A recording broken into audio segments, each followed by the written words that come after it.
Today's topic is acquired immunity. In last lecture, we have studied the basic of immunity and what is the innate or inborn immunity. So that was the resistance the person or any host has towards any injury caused by any microbial agent. So now we are that was since birth person has that quality. Now it is acquired immunity. That means person does not have it since birth, but he or she acquires during his lifetime. So that is known as acquired immunity. Definition is the resistance that an individual acquires during life is known as acquired immunity. The person acquires, then it becomes acquired immunity. It is of two types, active and passive. So active immunity is the resistance developed by an individual as a result of an antigenic stimulus, and it is also known as adaptive immunity. ફરીથી જોઈએ, active immunity is the resistance developed by an individual as a result of an antigenic stimulus. પર્સનને કાંઈક antigenic stimulus મળે અને એના પછી એનું body એ વસ્તુ ડેવલપ કરે, રેઝિસ્ટન્સ ડેવલપ કરે, ઇમ્યુનિટી ડેવલપ કરે, એને એક્ટિવ ઇમ્યુનિટી કહેવામાં આવશે. And it is also known as adaptive immunity. અહીંયા આપણે એક્વાયર્ડ ઇમ્યુનિટીનો ટાઈપ જોઈએ છે. એક્વાયર્ડ ઇમ્યુનિટીના બે types, active acquired immunity and passive acquired immunity. અહીંયા છે active immunity. So it is the resistance developed by an individual as a result of an antigenic stimulus.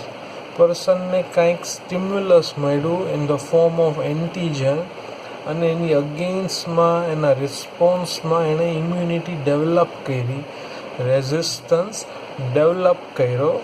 So then it is called active immunity or adaptive immunity. એમાં body એનું adapt થયું છે, કંઈક નવી situation આવ્યું, નવું antigen આવ્યું છે, તો એની અગેન્સ્ટમાં બોડીએ એડપ્ટ કર્યો, પોતાના શરીરમાં કંઈક ફેરફાર કર્યો. Then it is adaptive immunity. Active immunity involves active functioning of host immune system by synthesis of antibodies and or production of immunologically active cells. તો અહીંયા નામ આપણે આપ્યું છે એક્ટિવ ઇમ્યુનિટી. ધેટ મીન્સ પર્સનની પોતાની ઇમ્યુનિટી એમાં ઇન્વોલ્વ થશે, પોતે કામ કરશે અને ઇમ્યુન રિસ્પોન્સ આપશે in the form of either antibody formation and or production of immunologically active cells.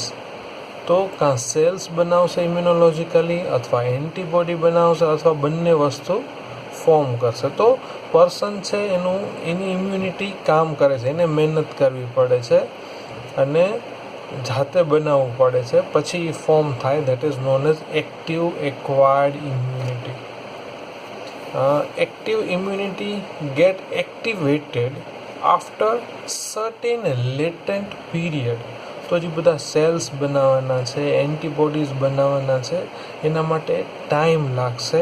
કંઈ એવું નથી કે ચલો આ ઇન્ફેક્શન આવ્યું ને એ સેકન્ડમાં એન્ટીબોડીઝ ફોર્મ થઈ ગયા, એવું ન થાય. એના માટેનો ટાઈમ લાગે, પ્રોસેસ છે. આખું મિકેનિઝમ છે એ કમ્પ્લીટ થવું જોઈએ. બધી મશીનરીઝ છે ઇમ્યુનિટીની પ્રોપર કામ કરી દે, પછી ફોર્મ થાય, તો પછી ડિઝીઝની સામે ફાઇટ બેક આપી શકે. So there is some latent period કે એ દરમિયાન એની ઇમ્યુનિટી ફોર્મ ન થયું હોય, એને એન્ટીબોડીઝ છે એ ફોર્મ ન થયા હોય, પ્રોસેસ અંડરગોઈંગ છે, અત્યારે પ્રોસેસ ચાલુ છે. And it is also long lasting. When there is a active immunity, body જાતે મહેનત કરે છે, જાતે બનાવે છે, તો એને ટાઈમ લાગશે બનવામાં, પણ પછી લાંબો ટાઈમ સુધી એની અગેન્સ્ટમાં ઇમ્યુન રહેશે, ઇમ્યુનિટી લોંગ લાસ્ટિંગ હશે. If the same antigen encountered again, અને ફરી એને ભવિષ્યમાં ક્યારેય સિમિલર એન્ટીજન આવશે, સિમિલર બેક્ટેરિયા, વાયરસ, પેથોજન આવશે, તો એને એ ઇમ્યુન રિસ્પોન્સ છે એ સ્ટોર કરી રાખ્યો હશે અને પછી ફટાફટ રિસ્પોન્સ આવી જાય, પછી દરેક વખતે નવું એને પાછું પ્રોસેસ કરવાની જરૂર નહીં પડે. If the same antigen encounter again, immune response occur more quickly. પહેલી વખતમાં વાર લાગી એટલી વાર નહીં લાગે, ઝડપથી કામ આપશે. And abundantly than the first encounter, કારણ કે હવે એને ફાવટ આવી ગઈ છે કે આની હવે કેવી રીતે ડીલ કરવાનું, તો ક્વિકલી રિસ્પોન્સ આપશે અને abundantly આપશે. And that next time response is known as secondary response and the initial response is known as primary response. Active immunity is also associated with immunological memory other than the humoral and cellular immunity. તો humoral immunity માં antibody form કરશે અથવા immunological active cell form કરશે, that is known as cellular immunity. તો active ઇમ્યુનિટીમાં હ્યુમોરલ immunity છે, that is antibody.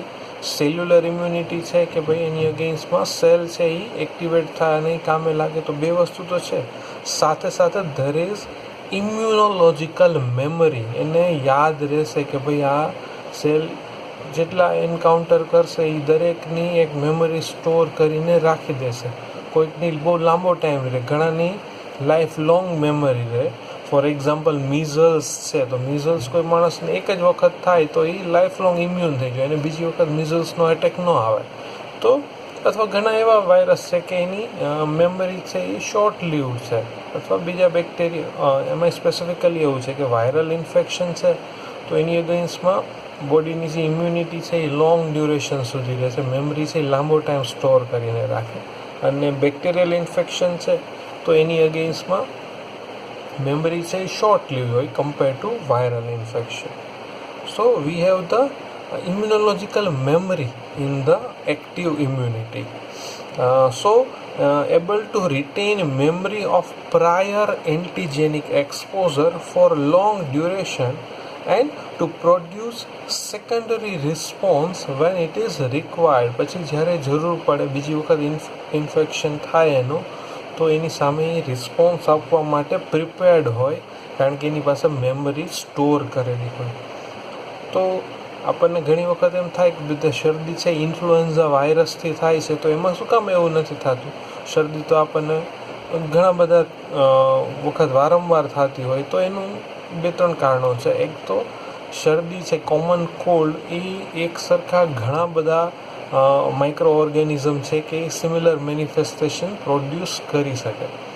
Second, જે influenza virus છે, જે સિઝન ચેન્જ થાય ત્યારે જનરલી એન્કાઉન્ટર કરતા હોય આપણે, અથવા એન્યુઅલી જોવા મળતી હોય એપિસોડ એના, તો એમાં એવું છે કે એમાં બોડીનો કાંઈ વાંક નથી, પણ જે વાયરસ છે એવું છે કે એની ઇમ્યુનોલોજીકલ ફોર્મ છે એ થોડા ટાઈમે બદલતું રહે. તો સેમ વાયરસ છે એ બીજી વખત નવા કપડાં પહેરીને આવે, કંઈક પોતાનામાં મોડિફિકેશન કરીને આવે, તો બોડી એને આઈડેન્ટિફાઈ જેટલું ઇઝીલી કરી શકું છે એટલું ન કરે, એને as a new antigen identify કરવામાં આવે એટલા માટે. So this is active immunity. And what is passive immunity? The passive immunity is the resistance provided to an individual in a ready-made form. એને તૈયાર ભાણે બેસાડી દેવામાં આવે કે અલે ભાઈ તું ખા, બરાબર, તને આ રેઝિસ્ટન્સ છે એ તૈયાર કરીને આપી દીધો. And person's immune system plays no role. એને કાંઈ એની બોડીએ કરવું ન પડે, એના જે ઇમ્યુનિટીના જે સબસ્ટન્સ છે એના બોડીમાં તૈયાર ભાણે આવી ગયા છે, કાંઈ કર્યા વગર. there is no antigenic stimulus but pre-formed antibodies are administered. તો કંઈ એન્ટીજેનિક સ્ટિમ્યુલસ મળતું નથી, પણ સીધા એન્ટીબોડીઝ છે એના બોડીઝમાં ટ્રાન્સફર કરી દેવામાં આવે. તો એનાથી શું થશે?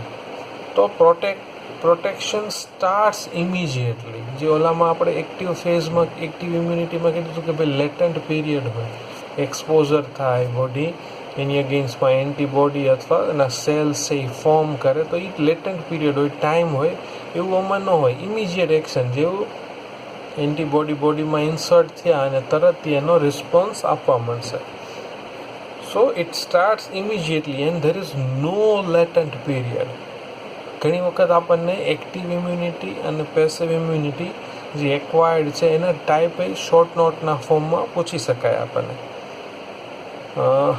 તો passive immunity is transient and last for few days or weeks. Maximum એ અમુક અઠવાડિયા સુધી ચાલે, એનાથી વધારે ચાલે નહીં. ટ્રાન્ઝિયન્ટ છે, થોડા દિવસો ચાલશે પેસિવ ઇમ્યુનિટી, અથવા થોડા અઠવાડિયા ચાલશે. એનું રીઝન્સ છે કે જે એન્ટીબોડીઝ બહારથી પ્રિપેર્ડ કરીને આવેલા છે તો એ થોડા ટાઈમમાં ડિજનરેટ થાય, બોડી એને એક્સક્રીટ કરવાનું ચાલુ કરી દે, તો એ ધીમે ધીમે બોડીમાંથી ખલાસ થઈ જાય અને નીલ થઈ જાય. તો એ જે ઇમ્યુનિટી મળી છે એ પૂરી થઈ જાય. પછી એવું નથી કે ઇમ્યુનિટી લાંબો ટાઈમ સુધી ચાલે રહે.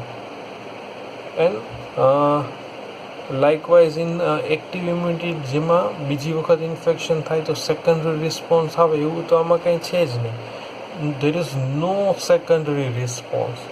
તો first it starts immediately, there is no latent period and it lasts for a short duration, either few days or few weeks, and there is no secondary response.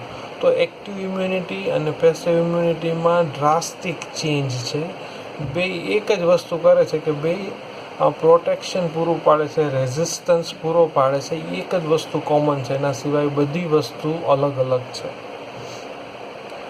Next point is the passive immunity's effect diminish on a second time.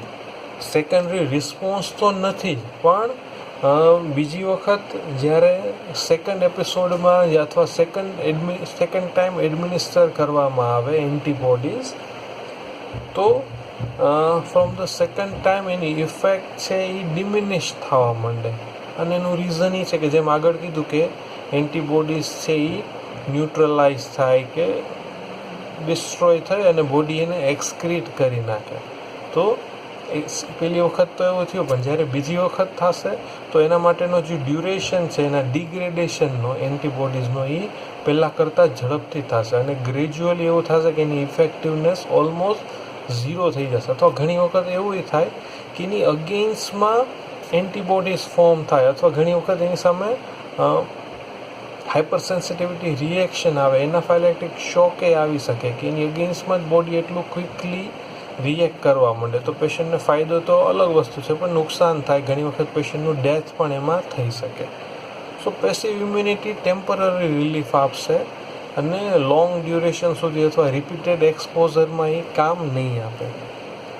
It's effect diminishes on second time administration of antibodies.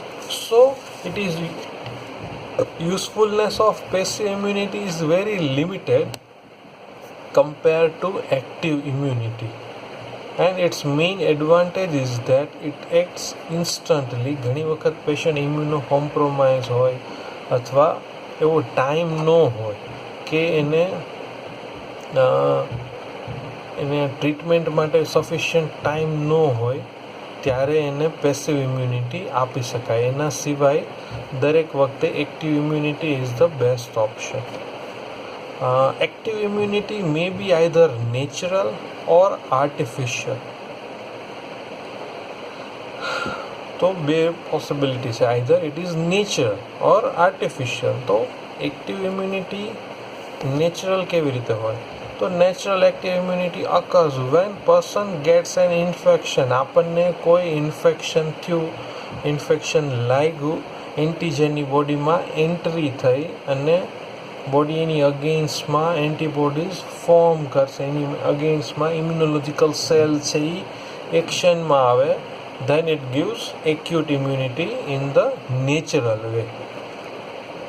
That is like bacterial infection provides short time immunity and viral infection mostly gives long duration immunity, જેમ આગળ આપણે વાત કરી પ્રમાણે.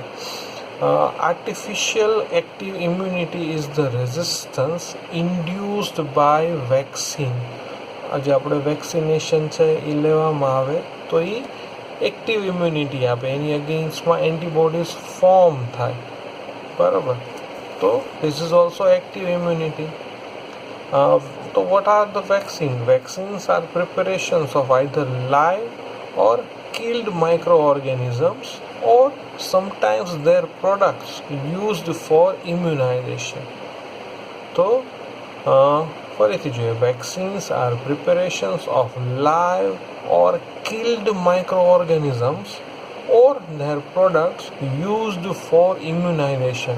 તો વેક્સિનનો main purpose છે immunisation, અને એમાં અલગ અલગ પ્રિપેરેશન યુઝ કરવામાં આવે. જે ઓર્ગેનિઝમ છે આઈધર લાઈવ એટેન્યુએટેડ ફોર્મમાં લેવામાં આવે કે ભાઈ એની પેથોજેનિસિટી છે એ રિડ્યુસ કરી અને પછી, અથવા ઘણી વખત પેથોજેનિસિટી સાવ દૂર કરી નાખી હોય અને એ આપણા બોડીમાં ઇન્સર્ટ કરવામાં આવે. તો it acts as a natural infection, કે ઇન્ફેક્શન લાગ્યું છે પણ કાંઈ પેથોજેનેસિસ નહીં થાય, કાંઈ as it does not has its pathogenicity. તો એ બોડીમાં આવશે, બોડી એની અગેન્સ્ટમાં એન્ટીબોડી ફોર્મ કરશે અને એ બેક્ટેરિયા, વાયરસ, જે કાંઈ પણ એજન્ટ હશે એને કિલ કરી નાખશે અને નેક્સ્ટ ટાઈમ માટે પ્રિપેર થઈ જશે કે જ્યારે એકચ્યુઅલમાં ઇન્ફેક્શન થાય, એકચ્યુઅલમાં જ્યારે પેથોજન બોડીમાં આવે તો એ એની સાથે ફાઇટ બેક કરી શકે. Another preparation is killed micro organism. તો કે માઇક્રો ઓર્ગેનિઝમ છે એને જીવતો જ નથી રાખ્યો, એને મારી નાખ્યો અને પછી બોડીમાં ઇન્સર્ટ કર્યો. તો બોડી એના જે એની સેલ વોલ કે એની મેમ્બ્રેન કે એના કંઈ પણ એન્ટીજેનિક પ્રોપર્ટીઝ હશે એને આઈડેન્ટિફાય કરશે, એની અગેન્સ્ટમાં એન્ટીબોડી ફોર્મ થશે અને જ્યારે એકચ્યુઅલ લાઈવ પેથોજન્સ આવશે તો એની સામે ફાઇટ બેક કરવાની એની કેપેસિટી થશે. અથવા ઘણી વખત એ પોસિબલ ન હોય તો એની અમુક પ્રોડક્ટ્સ છે, ઘણી વખત એના કંઈ ટોક્સિન્સ છે એ ઇન્સર્ટ કરવામાં થાય, અથવા એની જે મેમ્બ્રેન છે અમુક સ્મોલ પાર્ટ કે જે એન્ટીજન તરીકે આઈડેન્ટિફાઈ થઈ શકે એવો હોય એ બોડીમાં ઇન્સર્ટ કરવામાં આવે અને એન્ટીબોડીઝ ફોર્મ થાય. Natural passive immunity is the resistance passively transferred from mother to baby. તો જેમ એક્ટિવ ઇમ્યુનિટીના બે ટાઈપ્સ છે, નેચરલ અને આર્ટિફિશિયલ. તો એવી રીતે પેસિવ ઇમ્યુનિટીમાં બે વસ્તુ જશે કે first is natural passive immunity is the resistance passively transferred from mother to baby. તો મધર છે એ પ્લેસેન્ટામાંથી એન્ટીબોડીઝ છે એ ટ્રાન્સફર કરે બેબીઝને, અને બેબીઝની અંદર એન્ટીબોડી આવી ગયા તો એ એનાથી જે એના એન્ટીજન છે, એના પેથોજન છે એનાથી ઇમ્યુન થઈ જશે.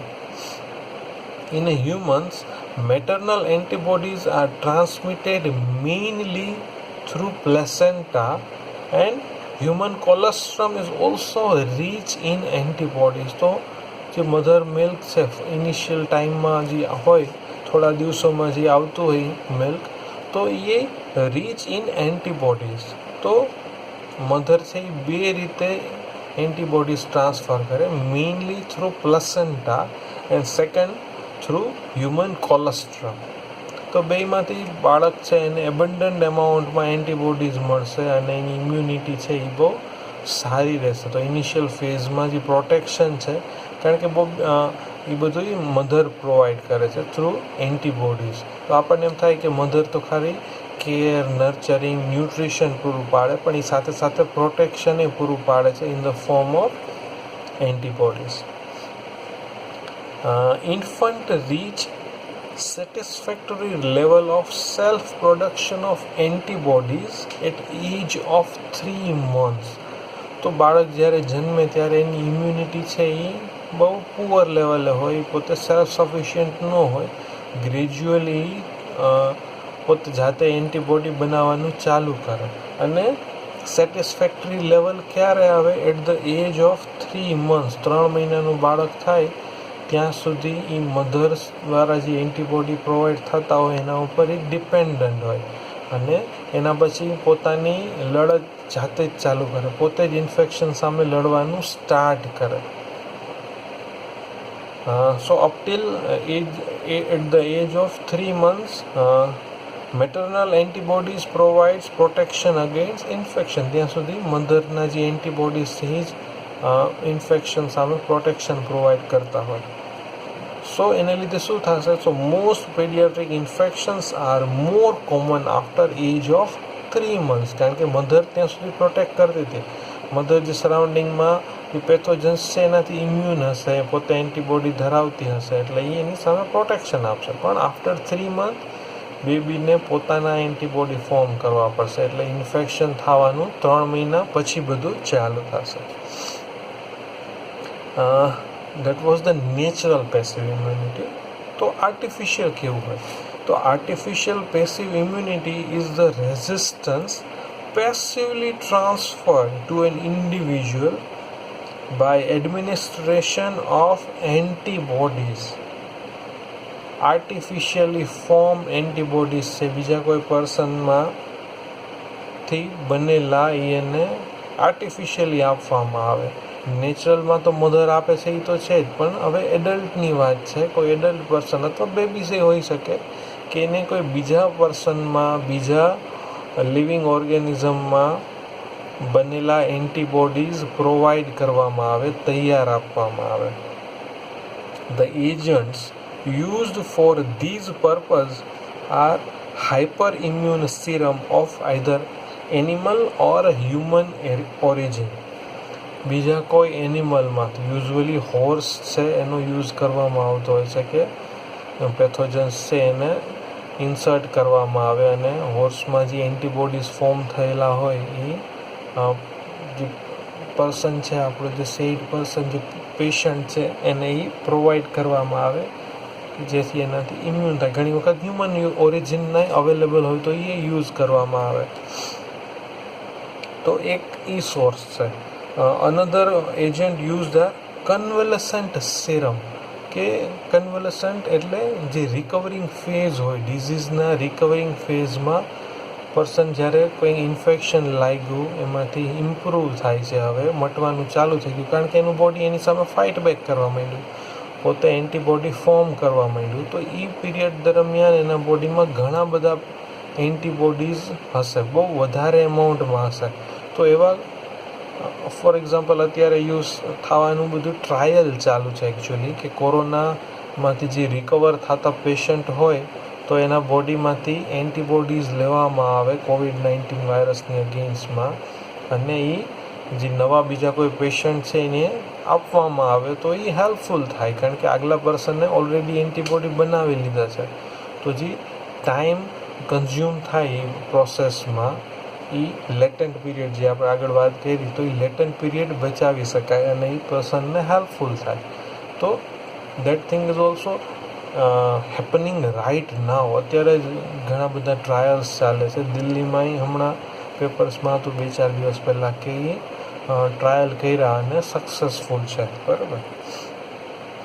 તો artificial passive immunity either hyperimmune serum of the animal or human origin or convalescent sera, કે કોઈ પર્સન એ બીમારીમાંથી બહારે આવે છે તો એના બોડીમાંથી એન્ટીબોડીઝ લઈ અને આપી શકાય. અથવા પૂલ્ડ હ્યુમન ગામા ગ્લોબ્યુલિન, ઘણા બધા હ્યુમન્સમાંથી ગામા ગ્લોબ્યુલિન ભેગા કરવામાં આવે, કારણ કે એનામાં જે સોસાયટીમાં અત્યારે એનો યુઝ ક્યાં કરવામાં આવે? પૂલ્ડ હ્યુમન ગામા ગ્લોબ્યુલિન્સ, કે ઘણા બધા પર્સન્સમાંથી એન્ટીબોડીઝ કલેક્ટ કરવામાં આવે, ગામા એન્ટીબોડીઝ, અને એ પર્સનને આપવામાં આવે. કેવા પર્સનને આપવામાં આવે? કે જે ઇમ્યુનો કોમ્પ્રોમાઇઝ પર્સન છે એને એ આપવામાં આવે. તો એનાથી શું થશે કે જે સરાઉન્ડિંગ એન્વાયરમેન્ટ છે, સોસાયટી છે, એમાં જેટલા બધા કોમનલી જોવા મળતા ઇન્ફેક્શન હશે એની અગેન્સ્ટના એન્ટીબોડી એ બધા લોકોમાં હશે, તો એ બધાનું કલેક્શન કરી અને એ ઇમ્યુનો કોમ્પ્રોમાઇઝ પર્સનને આપી દેવામાં આવે. These are used four either for the prophylaxis purpose or as a therapy કે જેમ આપણે કીધું કે કોરોનાના કેસીસમાં એઝ અ થેરાપી એ યુઝ કરવામાં આવે છે.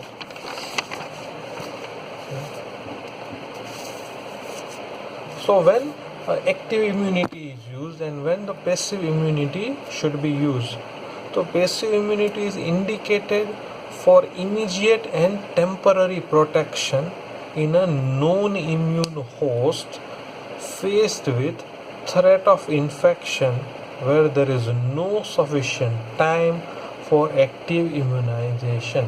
જો એક્ટિવ ઇમ્યુનાઇઝેશન પોસિબલ હોય તો એની જ ટ્રાય કરવાની, વેક્સિન અવેલેબલ હોય તો એ આપવાની ટ્રાય કરવાની. તો અત્યારે કોરોનામાં બે વસ્તુ ચાલુ છે, હ્યુમન સેરમ છે એના ટ્રાયલ ચાલુ છે અને વેક્સિન બનાવવાની પ્રયત્નો ચાલુ છે. તો વેક્સિન બનાવવાનું જે પ્રોસેસ છે ઇટ ટેક્સ ટાઈમ્સ. તો એટલા માટે કન્વોલેસન્ટ સિરમ છે કે કોઈ પર્સન જે રિકવર થાય છે એનામાંથી સિરમ કલેક્ટ કરી અને આપવાની પ્રોસેસ ચાલુ છે.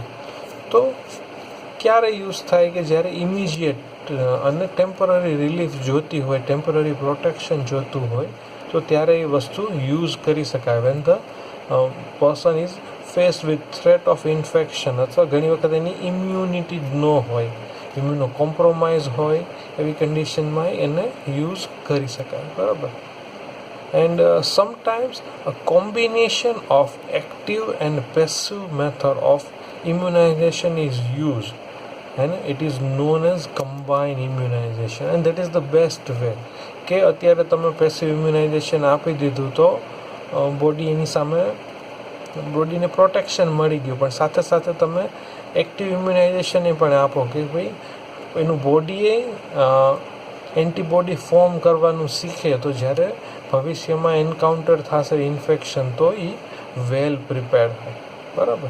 તો this is known as combined immunisation. તો ફરીથી જોઈએ તો વોટ ઇઝ એક્વાયર્ડ ઇમ્યુનિટી કે જે બોડીમાં છે ને ઇનબોર્ન પણ એ કંઈક કોન્ટેક્ટથી કે કોઈ પણ રીતે એ મેળવે છે, that is known as acquired immunity. એના બે ટાઈપ હોય, એક્ટિવ અને પેસિવ. પોતે જાતે બનાવે તો રેઝિસ્ટન્સ જાતે ડેવલપ કરે then it is known as active immunity, અને રેડીમેડ ફોર્મમાં એને રેઝિસ્ટન્સ પ્રોવાઈડ કરવામાં આવે then it is passive immunity. Thank you.